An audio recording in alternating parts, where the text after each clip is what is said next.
Hey, this is Austin Weber with Weber Bracketology, where every day is Selection Sunday, and happy Saturday. We only have 22 days to go until the selection show, and this Saturday we have a decent slate of games. It's not the most action-packed Saturday, but there are obviously some good ones, and we're going to look at the bracket to see where everything stands as we begin the day. And so there's not much change on the top two lines, really. Like, that's the same eight teams as Tuesday, but Kansas has moved to my number two overall spot. That's coming with the Purdue loss. Honestly, it's kind of hard to think of reasons why they couldn't be at the top. They have the top strength of schedule, they have the most quad one wins in the country by three. They have three more than Purdue. They have five more than Alabama. They only have one more loss than Alabama, so it's getting kind of hard for me to think that Kansas might not be the number one overall seed, especially when it comes to the end of the season. If they keep winning these games, I think Kansas has a real legit shot at it. I don't know if Houston can just because of their weaker conference schedule. If they beat Memphis twice, maybe they have a chance. Purdue's falling out of it a little bit. But yeah, Alabama's in the driver's seat, I think, still. And on the two line, it's the same four teams, same order, nothing big there. On the three line, it's still Virginia, Tennessee, kind of at the top of that. They're pretty close to the two line. Then Marquette and UConn have moved up, and at the four line, it's the other.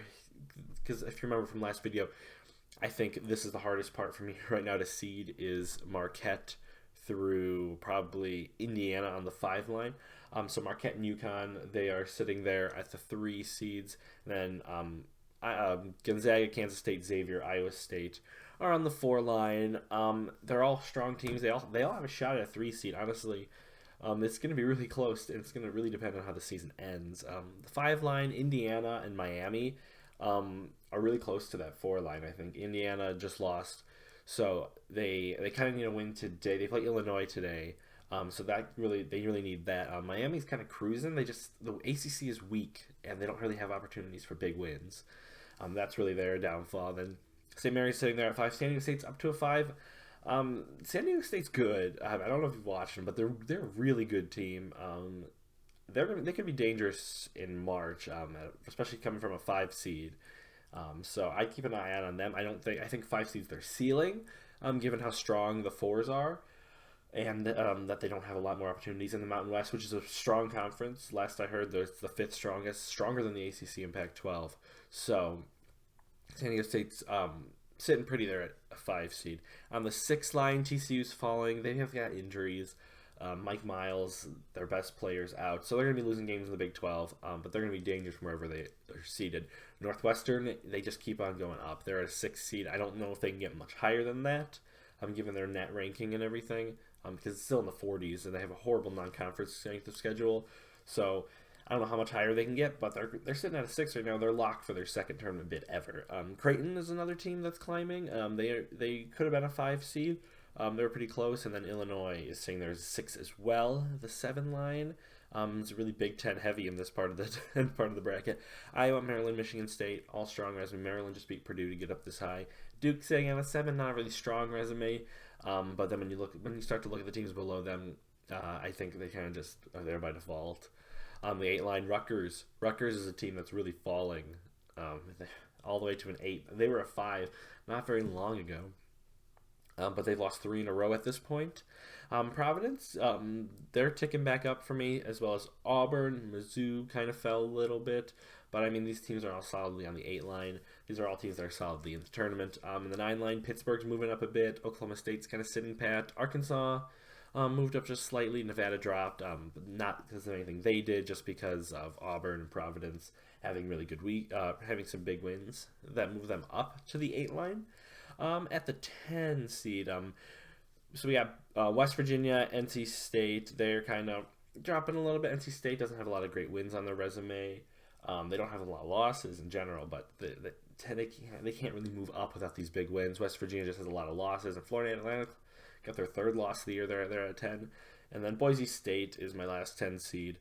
They've got a good resume. They've got a really good net ranking, so I think they should be solidly in if they don't drop any bad games. And then on the 11 line, Texas A&M is moving up. I know a lot of people, I think, are having them higher than 11 right now. They just have two quad four losses to teams and like the 230s in the net. Bad losses. They have some good quad one wins. They've got a tough schedule on the way out. I know they've got games. They have Missouri. They've got Tennessee, I think, on there. They got Mississippi State. So they have wins that can definitely push them securely into the field, but also they have games that they could just as well drop and fall right out. So they're a very interesting bubble team to watch from here on out. And then we got Mississippi State, though they lost to Kentucky. The bubble below them is so bad that they're still sitting there in the tournament. And then when we talk about bad, these last four in Kentucky, they did pick up that win against Mississippi State. And then Memphis. Memphis just doesn't really have a lot there, but they have enough to be in the tournament. Wisconsin, they have lots of big wins, but they got a bad net ranking. I think they should be higher, but it's kind of hard for me to see a team.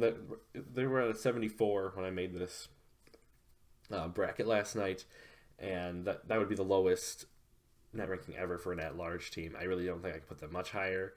Though I could totally see them being like a 10 seed just because they have 9 quad 1 and 2 wins. USC, they've got some decent wins as well, but then again, they've squandered some good opportunities lately to solidify themselves into the field. And so those last 4 in. And then if we're looking at the other at-larges from the single bid conferences, not a lot going on. Drake's moved up to the 12 line. Iona's in the tournament. Currently now they're in the lead of their conference. Princeton, Kennesaw State are new.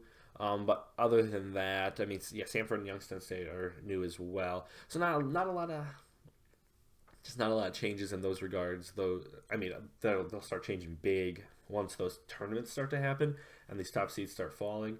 But for right now, not a lot has changed. So we're gonna take a look down here in our last 4 buys. We already went over these teams: West Virginia, Boise State, Texas A&M, Mississippi State. And then the last 4 in, we went over Memphis, Kentucky, Wisconsin, USC. The first 4 out, Oregon, they've lost, but they still just sitting there just because everyone else around them isn't playing very well. North Carolina had a shot to push themselves back in against Miami. Didn't do anything there. Seton Hall is kind of just sitting there waiting to pounce if they get some big wins in the Big East. Clemson, they're going to need a lot of help just given how bad some of their losses are and how weak their schedule is and their net.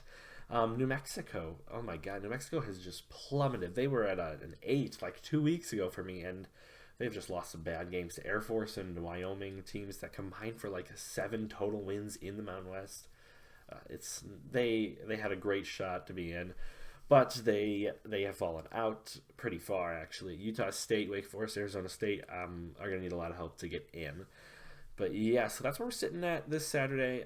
We have 22 days to go. We don't have a lot of Saturdays left for these big, tons of games happening, tons of chaos, which sucks for a college basketball fan, but doesn't as much for a bracketologist who has to figure all that out. But if you enjoyed, make sure you check out Bracketology.com for the S-Curve and any other content, and subscribe here at YouTube for more. But yeah, enjoy your Saturday and have a good March Madness season.